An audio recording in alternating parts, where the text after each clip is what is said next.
इस प्रकार भगवान आदिनाथ ने सुंदर रूप वाले, सर्वगुण वाले, सर्व परिणाम वाले 20 लाख पूर्व तक कुमार अवस्था में रहे, 63 लाख पूर्व तक राज्यावस्था में रहे और उन्होंने पुरुषों की 72 कलाएं बताई। इसमें लेख, गणित, गीत, नृत्य, वाद्य, पठन, शिक्षा, ज्योतिष, छंद, अलंकार, व्याकरण, काव्य, निघंटु, गजारोहण, दुर्गारोहण, उन दोनों की शिक्षाएं, रस, मंत्र, यंत्र, विष, खन्य, गंधवाद, संस्कृत, प्राकृत, अपभ्रंश, स्मृति, पुराण इत्यादि और सिद्धांत, तर्क, वेदक, वेद, आगम, संहिता, विज्ञान, रसायन, कपट विद्या, संस्कार, धूर्त संबलक, मणिकर्म, तरु चिकित्सा, खेचरी चिकित्सा, इंद्रजाल, पाताल सिद्धि, रसवती, प्रासाद, लक्षण, फिर लेप, चर्म कर्म, पत्र छेदन, नख छेदन, पत्र परीक्षा, वशीकरण, देश भाषा, गारूड, योगांग, धातु कर्म इत्यादि पुरुषों को 72 प्रकार की कलाएं सिखाई।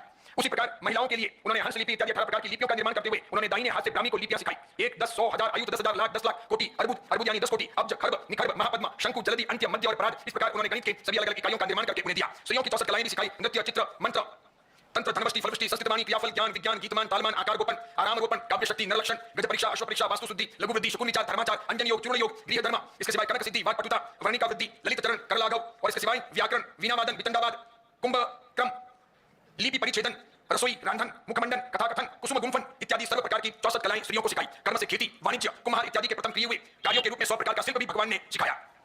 पुरुष की 72 और स्त्रियों की 64 कलाएं तथा 100 प्रकार का शिल्प, ये तीनों वस्तुएं उन्होंने जगत के हितार्थ उपदेश में दी और 100 पुत्रों को 100 देशों के राज्यों में स्थापित किया। उसमें विनीता नगरी का मुख्य राज्य भरत चक्रवर्ती को दिया, बाहुल देश बाहुबली को दिया जिसकी राजधानी तक्षशिला थी, आज जो गांधार में है। शेष 58 पुत्रों को 98 पुत्रों को अलग अलग प्रकार के राज्य बांटे। भगवान आदिनाथ के कुल 100 पुत्र थे। 100 पुत्रों के नाम में से कुछ के नाम सुनिए। भरत, बाहुबली, विश्वकर्मा, विमल, अमल, सागर, यशोधर, अमर, रतवान, कामदेव, नंद, वरदत्त, सूर, सुनंद, कुरु, अंग, बंग, कौशल, वीर, कलिंग, मागध और लगभग इन्हीं नामों से भारत के अलग अलग क्षेत्रों के नामकरण हुए हैं। भारत के बाहर भी इंडोनेशिया, मलेशिया, जकार्ता, सुमात्रा या फिर वियतनाम वगैरह है, वहां तक भी ये नाम देखने को मिलते हैं। देखिएगा, गंभीर, वसुकर्मा, राष्ट्र, सौराष्ट्र, बुद्धिकर, विधिकर, सुयस, यस्कर, कीर्तिकर, ब्रह्मसेन, विक्रांत, नरोत्तम, पुरुषोत्तम, चंद्रसेन, महासेन, नवसेन, भानु, सुकांत, श्रीधर और उसी प्रकार मैंने कहा वैसे कलिंग, मागध, विदेय, संगम, वीर, कौशल, बंग, अंग और उसी प्रकार विजय, विजयवंत, प्रभाकर, महाबल, मेघ, सुघोष, विश्ववराह, विश्वसेन, मान, सेनापति, कपिल, अपराजित, जयदेव, नागदत्त, कश्यप, बल, सुगमति, सुमति, पद्मनाभ, सिंह, सुजाति, संजय, सुनाभ, नरदेव, चित्तर, दृढ़रथ और दीर्घबाहु तथा प्रभंजन। इस प्रकार अलग-अलग दिए। इसमें अंग, बंग, Kalinga, Gaur, Karnataka, Karnataka, Saurashtra, Saudi, received on phone pay. Bengal, Shrimal, Nepal, जहाल, कौशल, मालव, सिंहल और मरुस्थल इत्यादि देशों के नाम निर्धारित हुए।